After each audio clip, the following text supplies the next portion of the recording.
Algo para comentar a respeito?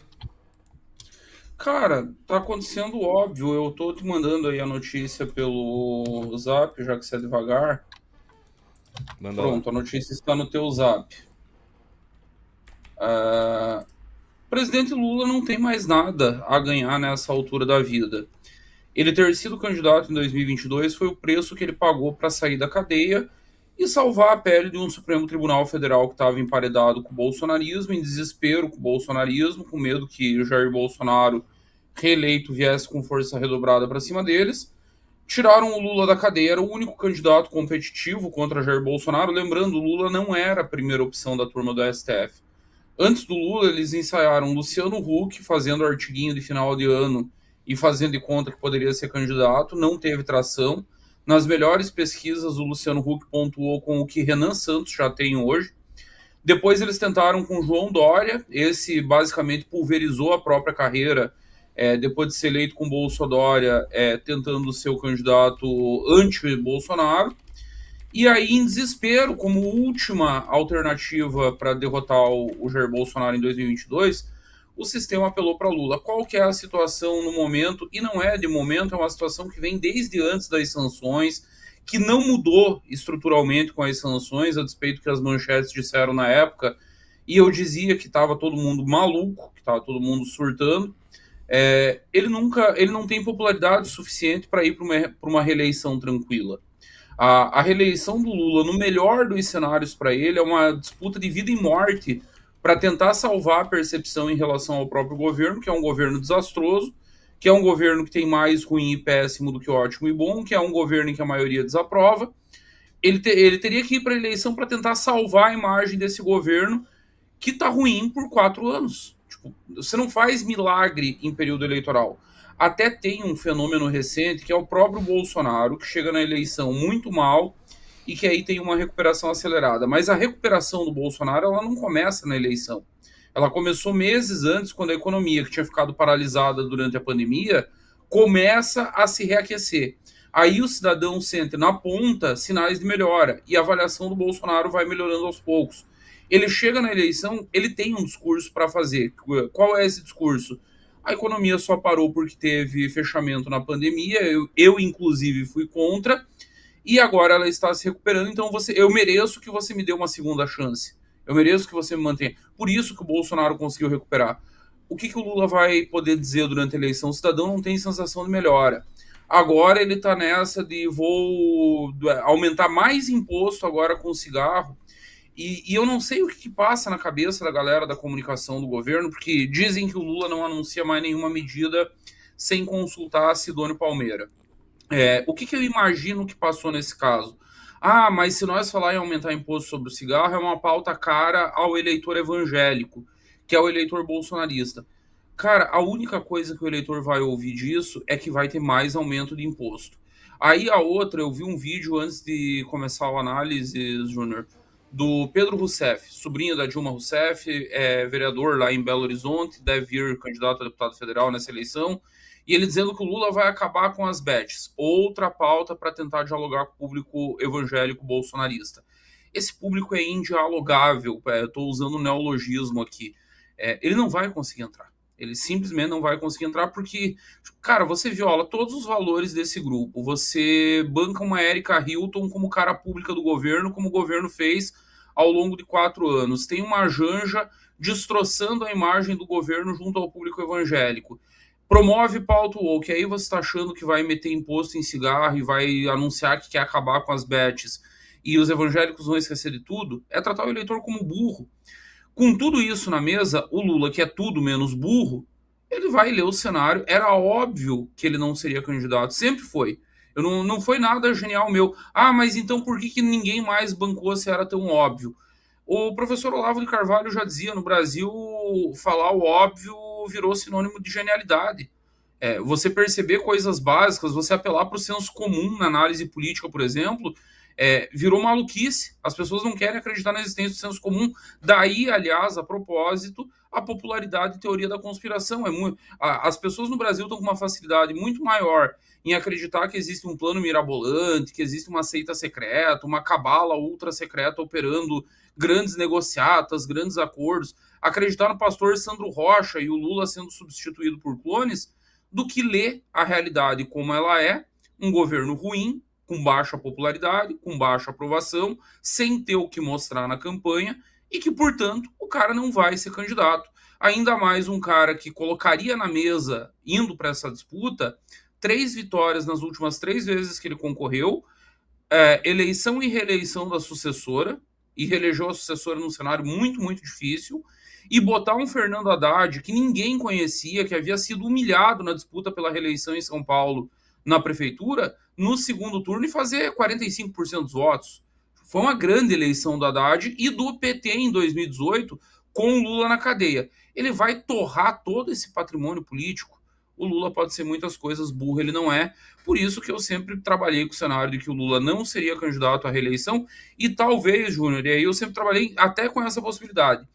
Um governo muito aprovado, vamos dizer que foi o governo Lula 1, que é um governo que termina com o Brasil crescendo a 4,5% ao ano, com projeção de crescer ainda mais nos anos seguintes, inflação sob controle, preço baixando no supermercado. Imaginemos que fosse esse o cenário. O Lula está com 80 anos. Ele vai olhar e vai pensar: eu tenho saco para aguentar mais 4 anos isso aqui? Eu tenho paciência para gerenciar a crise com o Supremo, crise do Banco Master, crise com o Congresso, a Janja se aparecendo e trazendo uma visibilidade que não é saudável para alguém que já esteve na cadeia, que estava na cadeia até outro dia. Vamos lembrar. Então, eu acho que até um Lula com hiperaprovação, ele tentaria repetir a receita da Dilma. Pegaria alguém da confiança dele e tentaria eleger. Agora, não tendo nem esse ativo, não tendo um governo hiperaprovado, vai escolher alguém que possa salvar o PT, garantir os governos do Nordeste, garantir a eleição numa bancada grande, e é isso que o PT tem para eleição, é isso que o consórcio que apoia o governo tem para eleição, e já o Supremo vai tentar desesperadamente, já está tentando a propósito, ver se surge alguma candidatura alinhada que possa salvar o pelo deles. Até agora não surgiu. Já apostaram de um tudo, já tentaram Ratinho, já tentaram Eduardo Leite, agora há setores que sonham com Caiado se viabilizando. O problema para o sistema é que os candidatos deles são muito ruins e não têm viabilidade popular, não têm viabilidade eleitoral. O cenário é esse, e agora vamos ver o que acontece até a eleição.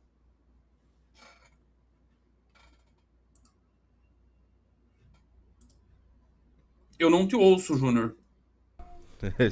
Mesmo problema que você, às vezes. Esqueci de ligar o microfone. Aqui, então, tem a citação do Lula, né? Ele deu uma entrevista pro ICL, o Instituto Chupa Lula, e ele falou o seguinte: eu não decidi se serei candidato ainda, ou seja, acho que ele não vai ser candidato. Vai ter uma convenção em julho e eu, para decidir ser candidato, vou ter que apresentar um programa. Vou ter que apresentar uma coisa nova para esse país. Lula, ter 3 mandatos, no final do terceiro, indo... Ele vai pensar num programa agora para apresentar. Eu acho que ficou azedo, hein, senhor Bezerra? Eles vão apresentar o programa e o programa é salvar o Brasil do fascismo, e é isso, é o que tem para hoje, é o que a candidatura do Haddad vai representar, tentando pegar setores dessa neo-esquerda, pseudo-intelectual, limpinha, fofinha de São Paulo, com Faria Lima, e tenta salvar o que dá, tenta garantir pelo menos... Cara, eu tinha um piso, chegou a ser um piso do Lula na casa dos 40%. Sem Lula, esse piso do PT, para qualquer candidato petista, era 30%. De 6 meses para cá, o piso do Lula virou algo na casa dos 35%, a depender do cenário. E o piso do Haddad é menor ainda, está dado lá pela pesquisa Datafolha, é 25%. Situação desesperadora, eles têm que... na verdade, eu acho que o Lula está refém do sucesso da estratégia de 2018, porque sim, foi um sucesso mesmo perdendo a eleição, de levar até a 1/10 hora essa candidatura, de dizer que era candidato, até mesmo registrar e depois ter a candidatura rejeitada pelo TSE. Esperou até o último dia da troca para fazer a troca, enfim. Ele ficou meio que refém dessa estratégia, tentou repetir ela, está tentando, só que aí o que acontece? As pesquisas mostrando derretimento, queda na aprovação, Flávio Bolsonaro grudando na liderança, é questão de tempo, de muito pouco tempo para o Flávio assumir a liderança, mesmo contra Lula e já em primeiro turno, talvez ali na casa dos 45%, e assim, o Flávio não assumiu contra uma previsão minha, que era para ele ter assumido a coisa de uma semana atrás, em todos os institutos, aí não é escolha de pesquisa, é em todos. talvez ele não tenha assumido porque talvez o Flávio tenha batido no teto. Só que mesmo o Flávio no teto, em segundo turno vira guerra de rejeições. E a rejeição maior, a anulação, uma rejeição anulando outra, a maior tende a ser a de memória mais recente. Tipo, se houve cagada no governo Bolsonaro, e houve, não foram poucas, já passou 4 anos. Jair tá na cadeia, os bolsonaristas foram presos, alguns influencers exilados. As pessoas esqueceram, passou. A cagada do Lula tá aí, a pessoa sente todo dia que ela vai pro supermercado. Então, é outra coisa que o Lula sabe. Num eventual segundo turno que favoreceu ele em 2022, essa anulação de rejeições, tipo, as pessoas rejeitavam mais o Bolsonaro do que ele. Você olha, segundo o velho canon do marketing político, os dois candidatos eram inviáveis. Mas vão os dois pro segundo turno. Aí vira uma disputa de rejeição. Em 22 favoreceu ao Lula a memória mais recente. As pessoas estavam com as presepadas do Bolsonaro na cabeça, estavam com o discurso anti-vax, estavam com o Bolsonaro andando atrás de EMA com cloroquina na mão, com a briga com os governadores e com prefeitos, com a STF, aquele cenário todo. Então, a rejeição do Lula acabou sendo menor naquele cenário. E foi o que garantiu que ele vencesse, ainda que por um pentelinho. Um fiozinho de cabelo salvou o Lula naquela eleição. Ele pode agradecer a deputada Carla Zambelli, que há 48 horas do segundo turno saiu correndo que nem uma retardada atrás de um eleitor armada no centro de São Paulo, que o eleitor fez o que todo eleitor faz com todo político. Renan já deve ter escutado pouco para esse Brasil afora. Não foi só aquela cena patética lá do Rio. Isso é normal. Eleitor xinga políticos, eleitor desabafa quando encontra políticos.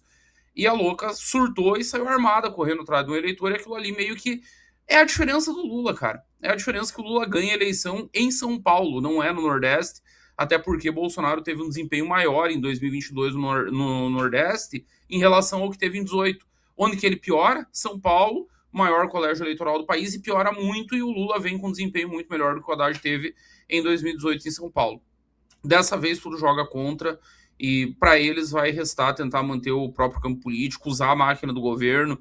Sinceramente, não sei mais muito o que resta, Júnior. Eu tenho relatos de dentro do governo, nessa dança das cadeiras, aí que saiu todo mundo que vai ser candidato. Cara, tem órgãos que já estão sendo basicamente saqueados pela galera nova que entrou. Que é uma sensação, e Brasília tem muito esse feeling, tá? Quem tá acostumado com o governo sente quando a merda tá vindo. É a sensação de vamos tirar tudo que der agora e vamos fazer o catarrapa, porque em dezembro nós vamos embora. Se tá esse clima, esquece. Periga derreter a campanha, e acho que um dos cenários menos prováveis com os quais eu trabalhava há 6 meses atrás está se tornando o cenário mais provável para a eleição. Nós tirarmos o Haddad do segundo turno, nós disputarmos o segundo turno contra Flávio Bolsonaro. E aí sim, pela primeira vez, desde que tem eleição presidencial e tem segundo turno, nós vamos poder dizer que é outra eleição.